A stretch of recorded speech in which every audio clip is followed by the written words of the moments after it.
है दोस्तों, मेरा नाम केशव सिंह लोधी है। ये आज मैं एक नए टॉपिक के बारे में बताना चाहता हूँ। जियोग्राफी का एक नया टॉपिक है तारे। तारे की उत्पत्ति, विनाश, क्या है जीवन चक्र, इसके बारे में मैं बताना चाहता हूँ। अब तारा में क्या होता है कि तारा का जो एक जीवन चक्र रहता है वो अलग ही रहता है।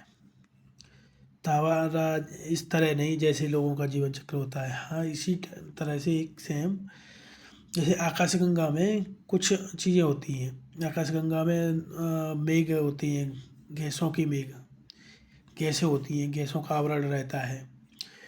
उसी के जब आकाशगंगा में घूर्णन होता है तो उससे मेघ जो रहते हैं, गैसों की मेघ, गैसों का आवरण, वो गुरुत्वाकर्षण के कारण अपने केंद्र में आ जाता है, अपने केंद्र में हो जाता है।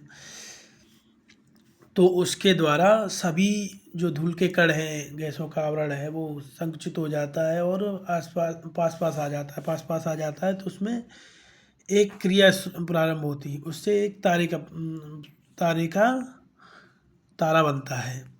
जैसे ये स्टेलर नो नोबुला, स्टेलर नेबुला बोलते हैं जिसको। स्टेलर नेबुला क्या बनता है? गैसों का आवरण होता है। अब ये दो तारे बन सकते हैं, एक तो एवरेज स्टार, दूसरा मैसिव स्टार। एवरेज स्टार किसे बोलते हैं, मैसिव स्टार किसे बोलते हैं?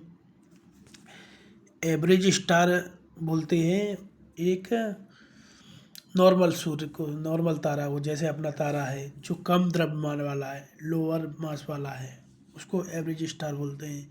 मैसिव स्टार जिसका द्रव्यमान बहुत ज़्यादा है, बहुत ज़्यादा बड़ा है, उसको मैसिव स्टार बोलते हैं। इसका जो द्रव्यमान होता है वो रहता है 1.4 से कम का, जो एवरेज स्टार रहता है। और जो 1.4 सोलर द्रव्यमान से अधिक होता है उसको मैसिव तारा कहते हैं। तो ये इन दोनों में अंतर है। और इसके अलावा जैसे हमारा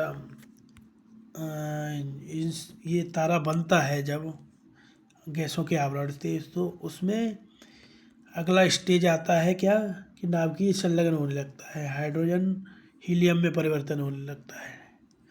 क्या हाइड्रोजन का हीलियम में परिवर्तन होता है तो उसमें नाभिकीय संलग्न या न्यूक्लियर फ्यूजन की क्रिया होती है। उस क्रिया की वजह से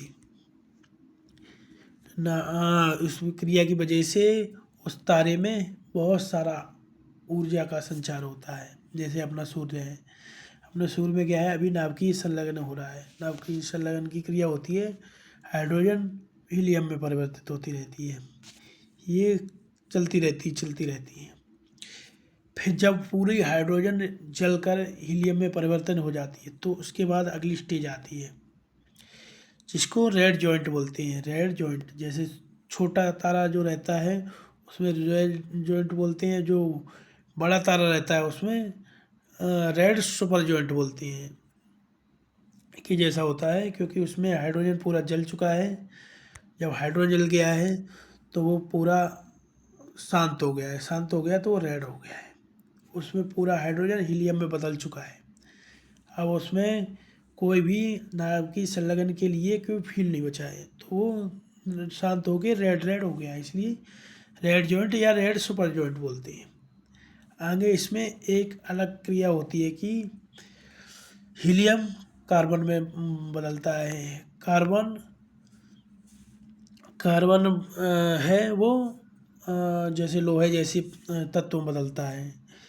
धीरे धीरे ठंडा होता है तो इसे रक्त दानव भी कहते हैं। रेड जॉइंट है, इंग्लिश में रेड जॉइंट है, हिंदी में रक्त दानव कहा जाता है। इसके बाद हीलियम कार्बन में, और कार्बन भारी पदार्थ जैसे लोहा में परिवर्तित हो जाता है।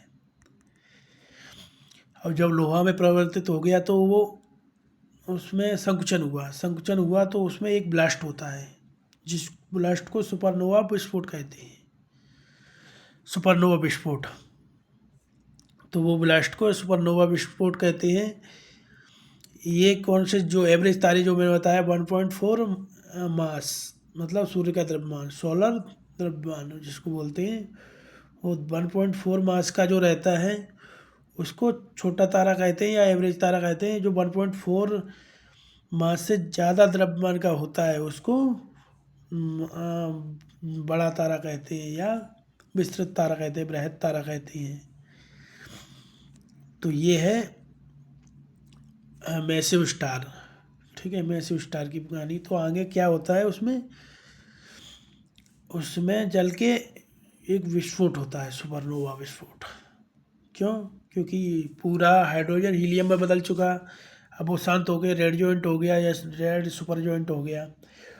उसके बाद जब वो हीलियम कार्बन में बदल गया, कार्बन लोहे में बदल गया, लोहे जैसी भारी तत्वों में, तो उसमें एक सुपर ब्लास्ट होता है, सुपरनोवा बोलते हैं जिसे। वो सुपरनोवा इसमें भी होता है, मैसिव वाले तारे में। प्लानिटरी में नेबुला होता है, प्लानिटरी नेबुला। इसमें क्या होता है, ये धीरे धीरे ठंडा होता है और उसका जो बाकी गैसें हैं वो बाहर चली जाती हैं और उसका केंद्र है क्रोड, वो अकेला रह जाता है। उसको वाइट ड्राफ्ट बोलते हैं, वाइट ड्राफ्ट या श्वेत तारा, श्वेत तारा बोलते हैं। और मैसिव स्टार में इसमें दो चीज़ें होती है, एक है तो न्यूट्रॉन स्टार बनता है या फिर ब्लैक होल बनता है। न्यूट्रॉन स्टार कैसे बनता है कि उसमें न्यूट्रॉन ही अकेले रह जाते हैं तो वो न्यूट्रॉन स्टार बनता है। अगर न्यूट्रॉन भी नहीं बचते हैं तो वो ब्लैक होल बनता है या कृष्ण छिद्र बनता है, जिससे प्रकाश भी परावर्तित नहीं होता है या कुछ भी परावर्तित नहीं होता है।